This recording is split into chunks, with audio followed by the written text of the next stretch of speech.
তুমি অর্ধেক আমি অর্ধেক। রাসূলুল্লাহ যখন খাদিজার তেজারতি পণ্যগুলো নিয়ে তিনি যখন আবার সেই বসরার দিকে রওনা হয়েছিলেন, রাসূলুল্লাহর সাথে খাদিজার গোলাম মাইসারা ছিল। মাইসারা বলে, আমরা যখন বসরার উপকণ্ঠে পৌঁছে গেলাম তখন নাস্তুরা নামে এক ইহুদি ধর্মযাজক আমাকে ডেকে বললেন যে তুমি কে? আমি বললাম, আমি মক্কা সম্ভ্রান্ত এক নারীর গোলাম। তোমার সাথে এই ছেলেটি কে? এর নাম হলো মুহাম্মদ, ইনি মক্কা সম্ভ্রান্ত ঘরের একটি যুবক। তখন সেই নাস্তুরা বলেছিলেন, আমি এই যুবকটিকে হত্যা করার জন্যই এখানে বসে আছি, তবে তার চেহারা দেখে, তার সৌন্দর্য দেখে আমি এত বেশি মুগ্ধ হয়ে গেলাম। তাড়াতাড়ি ব্যবসা করে তুমি যুবকটিকে নিয়ে বাড়ি চলে যাও, তাহলে এই যুবকটি আখিরি জমানার নবী হবেন। সুবহানাল্লাহ। এইভাবে আপনি আল-বিদায়া ওয়ান নিহায়া খুলে দেখুন, রাসূলুল্লাহর ব্যাপারে ইহুদি পণ্ডিতরা, ধর্মযাজকরা, পূর্ববর্তী নবীরা পূর্ববর্তী কিতাবে রাসূলুল্লাহর আগমনের কথা তারাও জানতেন।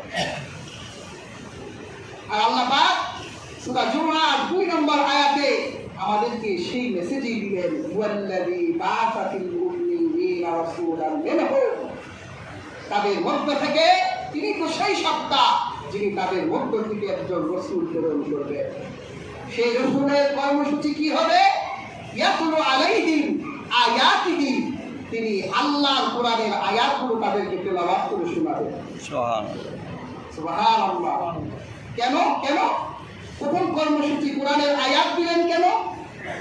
কারণ হলো অনেকগুলো কারণ। এর একটি কারণ হলো আরবের মানুষরা ছিল কাব্যপ্রেমী, ছন্দপ্রেমী, কবিতা প্রেমী, গান প্রেমী। তারা ছন্দ শুনলে খুব মজা পেত। আরবি সাহিত্যের কিতাব খুললে দেখা যায় তাদের বিখ্যাত কবি ইমরুল কায়েস ছিল, ওয়ালিদ ইবনে মুগিরা ছিল। তারা এত উঁচু মাপের কবি ছিল যে তারা ঘুমের ঘরেও কবিতা বানাতে পারত। সুবহানাল্লাহ। আর আমরা কবিতা বানাইতে হলে বাংলা একাডেমি শিক্ষা লাগে, তারপর সাধু চলিত ভাষা গুরুচণ্ডালি যাতে না হয় এইদিকে খেয়াল রাখতে হয়। প্রত্যেকটি মাত্রা ছন্দের মিল রেখে কবিতা বানাতে হয়। একটা কবিতা বানাইতে 6 ঘন্টা 9 ঘন্টা লাগে। আর আরবের কবিরা ঘুমের ঘরে ওয়ালিদ ইবনে মুগিরা কবিতা বানাতো। এরা কবিতায় এত আসক্ত ছিল, আল্লাহ চিন্তা করলেন যে এদের কবিতার থেকেও মজার কথা দিতে হবে, যাতে কবিতার আসর ছেড়ে কোরআনের আসরে বসে। সুবহানাল্লাহ। কোরআনের অপূর্ব সুরের মূর্ছনা যখন রাসূলুল্লাহ তাদের সামনে তেলাওয়াত করতে লাগলেন, মুগ্ধতা এমনভাবে ছড়িয়ে গেল, আর ওয়ালিদ ইবনে মুগিরার আসরে একটা পাবলিকও বসে না, সব রাসূলুল্লাহর আসরে কোরআন শুনতেছে। সুবহানাল্লাহ। আবু জাহেল তো খুব কষ্ট পাইল। হ্যাঁ, আমাদের দোষটা কি? আমরা এত ভালো ভালো কবিতা লিখি, আমাদের ওকাজে আমাদের কবিদের কবিতা আমরা টানায় রাখি, মুহাম্মদ এটা কি বলে? তো এটা ওয়ালিদ বিন মুগিরাকে বললো, তুমি একটু জাস্টিফাই করো যে মুহাম্মদ কি আসলে কবি না বলো, নাকি কোনো জিন এসে তার কবিতা শিখায় যায়?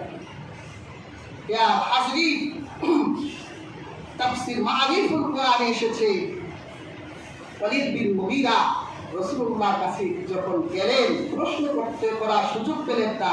রাসূলুল্লাহ সূরা নাহলের 59 নম্বর আয়াতটি তেলাওয়াত করলেন, যেটা আমরা খুতবার শেষে তেলাওয়াত করি, ইন্নাল্লাহা ইয়া'মুরু বিল আদলি ওয়াল ইহসান ওয়া ইতাই যিল কুরবা ওয়া ইয়ানহা আনিল ফাহশাই ওয়াল মুনকারি ওয়াল বাগই ইয়া'iযুকুম লা'আল্লাকুম তাযাক্কারুন। 18 বার এই আয়াতটা শুনে ওয়ালিদ বিন মুগিরা যখন আবু জাহেলের কাছে গেল, আবু জাহেল বলল, কি শুনলা? কি মনে হলো মুহাম্মদ নিজেই কবি, নাকি তার উপরে কোনো জিন এসে কবিতা শিখায় যায়? তখন ওয়ালিদ বিন মুগিরা বলেছিল, ইন্নাহু লা হালাওয়া ওয়া ইন্নাহু লা তালাওয়া। এমন এক কথা শুনে এলাম, মধুর চেয়ে মিষ্টি, যে কথার চেয়ে আর মিষ্টি কথা হতেই পারে না। সুবহানাল্লাহ। একটা কবি সে রাসূলুল্লাহ আয়াতগুলো চিনে ফেলতো। সেজন্য পেয়ার হাজরিন, কোরআনের তেলাওয়াতের মজলিসে বসতে হবে, কোরআন প্রেমীদের পাশে বসতে হবে। গানের মজার থেকে দেখবেন কোরআনের মজা 1000 কোটি গুণ বেশি। সুবহানাল্লাহ। সেই নবী আর কি করবে? তাদেরকে পবিত্র করবে। তারা বেশি অশ্লীলতার পাপের ভিতরে আছে। আল্লাহ রাসূল কষ্ট করে সেই জাহিরি যুগের মানুষগুলোকে শিরক থেকে মুক্ত করলেন, তাদের অশ্লীলতা আর পাপ থেকে মুক্ত করলেন। ওয়াল্লিমুহুমুল কিতাব, তাদেরকে কিতাব শিক্ষা দিলেন, ওয়াল হিকমা, আর শরীয়ত শিক্ষা দিলেন। ইয়া হাজিরিন, রাসূলুল্লাহর জন্ম মাসে পুরো মাসটাই ইনশাআল্লাহ রাসূলুল্লাহ জন্ম বিষয়ে আলোচনা হবে। আল্লাহ তাআলা আমাদের প্রত্যেককে রাসূলুল্লাহ শাহ মিলাদ ও সিরাত মানা তৌফিক দান করুন। আমরা কিন্তু অনেকে